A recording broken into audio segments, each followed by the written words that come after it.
365 హెక్టార్లో forest అవసరం ఉందనేది కేంద్ర ప్రభుత్వానికి తెలియజేసినప్పుడు ఇవన్నీ స్టేట్ల పరివ్యూ కింద రావు, ఇది కేంద్ర ప్రభుత్వం ఇవ్వాల్సింది ఇవన్నీ.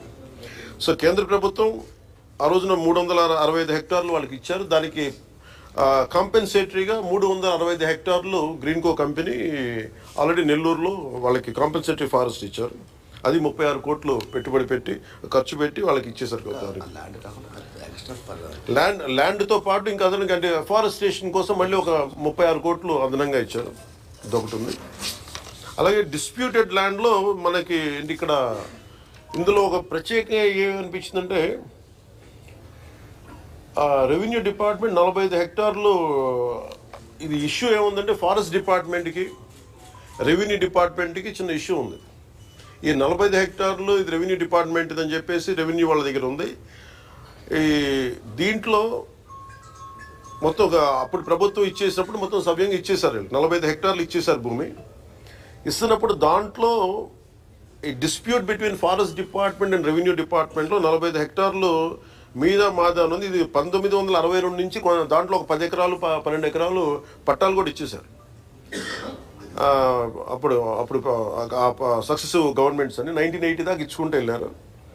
దీంట్లో వైలేషన్ ఉంది లేదు, 45 హెక్టార్లు డిస్ప్యూటెడ్ ఆల్రెడీ వాళ్ళు ఇచ్చేసారు. మన రెవెన్యూ శాఖ ఇచ్చేస్తుంది. మిగిలిన 11 ఎకరాలు 49 సెంట్లు మటుకు రైతుల దగ్గర తీసుకున్నారు. అది ఈ ఇది వర్క్ స్టార్ట్ చేసేటప్పుడు ఇది ప్యూర్లీ రెవెన్యూ ల్యాండ్ కింద ఉంది, ఫారెస్ట్ ల్యాండ్ కాదనేది పని చేసేటప్పుడు ఇది డిస్ప్యూట్ బయటకు వచ్చింది. అది నేను ఛార్జ్ తీసుకున్నప్పుడు నా దృష్టి నేను అప్పటి నుంచి దీని మీద మాట్లాడుతూ ఉంటే ఇది నేను మొత్తం పరిశీలించడానికి వచ్చాను ఈ రోజున. ఇది మేము ఏం తెలియజేసామంటే కేంద్ర ప్రభుత్వానికి కూడా ఇది మీరు సార్ట్అవుట్ చేయండి, ఒకసారి మీరు కూర్చోబెట్టి ప్రిన్సిపల్ సెక్రటరీ చీఫ్ సెక్రటరీ గారికి ఫారెస్ట్ అలాగే రెవెన్యూ సెక్రటరీ గారికి ఇలా కూర్చోబెట్టి మంత్రివర్గం కూడా తెలియజేసాం ఈ చిన్న డిస్ప్యూట్ ఏదైనా ఉంటే కరెక్ట్ చేయమని. ఇది ఏమైపోతుంది, నేను ఈ సైజ్ ఆఫ్ ద ప్రాజెక్ట్ చూసినప్పుడు నాకు ఒకటే అనిపించింది, ఆఫీసుల్లో కూర్చొని రివ్యూ చేయడానికి సైట్లో కూర్చొని రివ్యూ చేయడానికి ఒకవేళ ఏదన్నా ఒక వైలేషన్ ఏదైనా ఉన్నా కానీ యాజ్ ఆన్ టుడే నాకు ఇది డిపార్ట్మెంటల్ ఇష్యూ, ఇది అది సార్ట్అవుట్ చేసుకుంటే అసలు అది కూడా ఉండదు. బట్ నాకు అనిపించిందంటే ఏమాత్రం ఇష్యూ లేకుండా ఈ స్థాయికి ప్రాజెక్ట్ని తీసుకురాగలిగారంటే నిజంగా they have done a commendable job. Me team చాలా అద్భుతంగా చేశారు. ఇది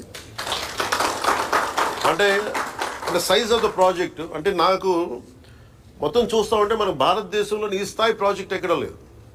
అమెరికాకి ఎక్కడ వెళ్తే హూవర్డ్ డ్యామ్ చూస్తే నాకు అది ఆ స్థాయికి అనిపించింది. చాలా ఓవర్వెల్మింగ్ అనిపించింది, చాలా అద్భుతంగా చేశారనిపించింది. దట్టు షార్టెస్ట్ టైం పాసిబుల్, చాలా అత్యంత తక్కువ వ్యవధిలో చాలా అద్భుతంగా నిర్మించారు. ఇది ఇట్స్ గ్రేట్ వర్క్. ఏమాత్రం ఇష్యూ లేకుండా ఇది భవిష్యత్తులో కూడా ఇందాక మన జనార్దన్ రెడ్డి గౌరవ మంత్రి జనార్దన్ రెడ్డి గారితో కూడా మాట్లాడుతూ ఇది భవిష్యత్తు మన కలెక్టర్ గారులు ఇద్దరితో మాట్లాడుతూ ఉభయ జిల్లాల కలెక్టర్ గారులతో మాట్లాడుతూ ఉంటే ఒకటే అనిపించింది, దీన్ని భవిష్యత్తులో ఇంక్లూడింగ్ ఫారెస్ట్ డిపార్ట్మెంట్తో కూడా నేను మా ఉన్నతాధికారులతో మాట్లాడి ఇది చాలా గొప్ప సైట్ సీయింగ్ ప్రాజెక్ట్ అయిపోద్ది ఇది. అలాగే ఇది చాలామంది ఒక గ్రేట్ ఎడ్యుకేషనల్ టూర్ అవుతుంది ఇది. అలాగే బోల్డంత ఎంప్లాయ్మెంట్ వస్తుంది దీనికి ఇక్కడ. సో వీటన్నిటిని మనస్ఫూర్తిగా చూసి 1-2 వైలేషన్స్ ఏమైనా ఉన్నాయి ఒకళ్ళ దృష్టిలో ఏదైనా ఇవన్నీ చేసినా కానీ సార్ట్అవుట్ చేయకపోతే ఖచ్చితంగా వీళ్ళకి సహకరించాల్సిన అవసరం ఉంది. మ్యాగ్నానిమిటీ ఆఫ్ దీన్ని ఈ ప్రాజెక్ట్ తాలూకు సైజ్ అలాంటి ప్రాజెక్ట్ ఇది.